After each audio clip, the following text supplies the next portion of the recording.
এতিমকে এত ভালোবাসেন, ঈদুল ফিতরের নামাজ পড়তে যাচ্ছে, হঠাৎ ছোট একটা বাচ্চা কান্না করছে, নবীদের কানে কান্নার আওয়াজ। নবী সাহাবী আসলে ঈদ মানে কি? তো সাহাবীরা বলল, হুজুর ঈদ মানে তো আনন্দ। তো যদি আনন্দ হয়তো বাচ্চার কান্নার আওয়াজ কেন আসছে আমার কানে? খোঁজ লাগাও। চতুর্দিকে খোঁজ লাগানো হলো, দেখা গেল ছোট্ট একটা বাচ্চা কান্না করছে, রাস্তার পাশে বসে আছে। নবীজি বাচ্চার কাছে বাচ্চাটা কুলে নিয়ে বলেন, বাবা তুমি কেন কান্না করো?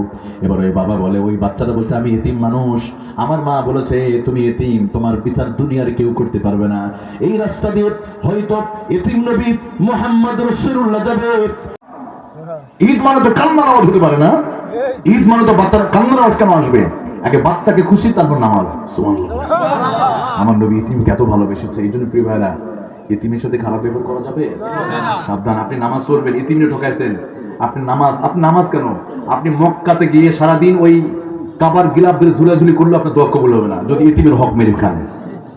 ওই সম্পদ ফিরে দিতে হবে, তওবা করতে হবে, তবে আল্লাহ মাফ করবে।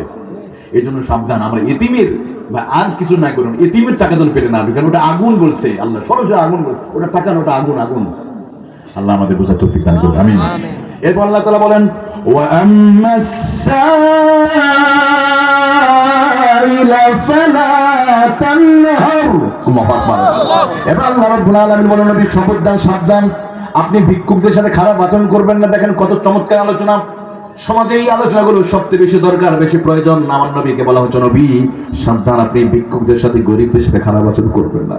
নবী নিজেও আপনি একদিন গরিব ছিলেন, অতএব গরিবদেরকে খারাপ ব্যবহার করবেন না। সাইল যে ভিক্ষা করতে আসবে তাকে কষ্ট দিবেন না। কিন্তু আমরা মাঝে মাঝে কি করি?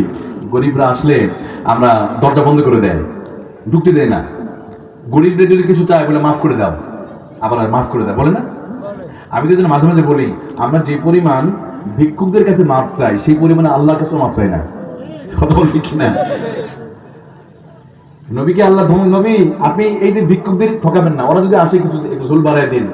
তরকারিতে সবসময় বেশি করে ঝোল বাড়াতে বলছে কে? রাসূল সাল্লাল্লাহু আলাইহি ওয়াসাল্লাম।